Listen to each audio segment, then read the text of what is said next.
Hi കുട്ടീസ്, അസ്സലാമു അലൈക്കും. എല്ലാവരും നല്ല ഹാപ്പി ആയിട്ടിരിക്കുന്നു എന്ന് വിചാരിക്കുന്നു കേട്ടോ. ഇവിടെ ഞാനും എൻ്റെ ഫാമിലിയും ഹാപ്പി ആയിട്ട് ഫൈനായിട്ടിരിക്കുന്നു, അൽഹംദുലില്ലാ. ഇന്ന് കുറച്ച് പച്ചക്കറിയൊക്കെ പറിക്കാമെന്ന് വിചാരിച്ചിട്ട് പറമ്പിലേക്ക് ഇറങ്ങി കേട്ടോ. താത്തായുണ്ട് കൂടെ. എനിക്ക് ഒറ്റയ്ക്ക് ഭയങ്കര പേടിയാണ് ആ പാമ്പിനെ കണ്ടിപ്പിന്. കുറച്ച് കുമ്പളങ്ങയൊക്കെ ആയി കിടക്കുന്നുണ്ട് കേട്ടോ. ഇന്ന് കറിക്കൊന്നും കിട്ടിയിട്ടില്ല, അപ്പോൾ നമുക്ക് എന്തെങ്കിലും ഇതിൽ നിന്ന് ആക്കാമെന്ന് വിചാരിച്ചിട്ട് ഇറങ്ങി. മുരിങ്ങിലയൊക്കെ ആയിട്ട് നിൽക്കുന്നുണ്ട് കേട്ടോ. എല്ലാം ഞാൻ കാണിച്ചു തരാമേ. അവിടെ ഈ തേരട്ടിയാണോ നിൻ്റെ പാമ്പ്? എൻ്റെ കൊതുകുത്തുണ്ടോ? പറമ്പിൽ നല്ല കൊതുകുണ്ടായിരുന്നു കേട്ടോ. പിന്നെ സക്കുപ്പഴമൊക്കെ ആയി വരണേ ഉള്ളൂ. പിന്നെ കുറേ കാന്താരി ഉണ്ടായി നിൽക്കുന്നുണ്ട്. അതൊന്നും പറിക്കാൻ ഇപ്പം നേരില്ല, കാരണം നല്ല കൊതുകുണ്ടേ. പിന്നെ ഇതിനെ ഇവിടെ ചീനമുളക് എന്നാട്ടോ പറയണേ.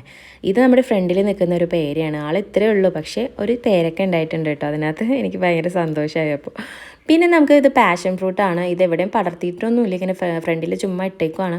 എങ്ങോട്ടെങ്കിലും പടർത്തണം. ഇത് ഞങ്ങളുടെ അച്ഛനാണ് കേട്ടോ. അച്ഛനോട് കുറച്ച് നേരം വർത്താനം പറഞ്ഞു നിന്നു. പിന്നെ നമ്മൾ രാവിലെ മുറിച്ച കപ്പങ്ങയാണ് കേട്ടോ. അത് വേഗം സെറ്റാക്കിയിട്ട് ഇക്കാക്ക് കൊണ്ട് കൊടുത്തു.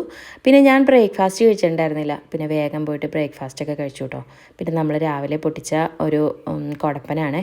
ഇത് പൊട്ടിക്കുന്ന സമയത്ത് അവിടെയൊക്കെ ഭയങ്കര കൊതുകായതുകൊണ്ട് ഒന്ന് വീഡിയോ എടുക്കാൻ പറ്റിയില്ല. അപ്പോൾ തേങ്ങ പൊതിച്ചപ്പോൾ അതിനകത്തുനിന്നൊരു പൊങ്ങ് കിട്ടി. എനിക്ക് ഭയങ്കര ഇഷ്ടമാണ് കേട്ടോ പൊങ്ങ്. പിന്നെ ഞാൻ ഇക്കായി സേനും പീത്താത്തായോട് കഴിച്ചു. പിന്നെ ഇന്ന് തക്കാളിക്കറി ഉണ്ടാക്കാൻ വിചാരിച്ചു കേട്ടോ. നല്ല മഴയായിരുന്നു ഇന്നേ. അത് കഴിഞ്ഞപ്പോഴത്തേക്കും പിന്നെ വേഗം അരിയൊക്കെ തിളച്ചു, കറിയൊക്കെ ആക്കി. സത്യം പറഞ്ഞു കഴിഞ്ഞാൽ ഒട്ടും കറിയൊന്നും വെക്കാനില്ലാത്ത ദിവസങ്ങളിൽ ഞാനിങ്ങനെ തക്കാളി തേങ്ങ അരച്ചിട്ട് അതിങ്ങനെ താളിച്ചൊഴിക്കാറുണ്ട് കേട്ടോ. നല്ല ടേസ്റ്റാണ് ചോറിൻ്റെ കൂടെ കഴിക്കാൻ. പിന്നെ നമ്മുടെ കുടപ്പൻ ഉപ്പേരിയും കൂടി ആക്കി. പപ്പടം വറുക്കാമെന്ന് വിചാരിച്ചു, പക്ഷേ ദിച്ചു ഉണ്ടെങ്കിലാണ് പപ്പടം വറുത്ത് കഴിഞ്ഞാൽ അത് ചിലവാവുക, അല്ലെങ്കിൽ ചുമ്മാ അങ്ങനെ അവിടെ ഇരിക്കും.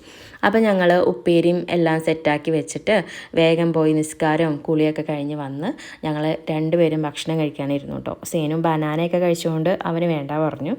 അപ്പോൾ ഇൻഷാ അല്ലാഹ് ഇന്ന് ഇത്രയൊക്കെ ഉള്ളൂ.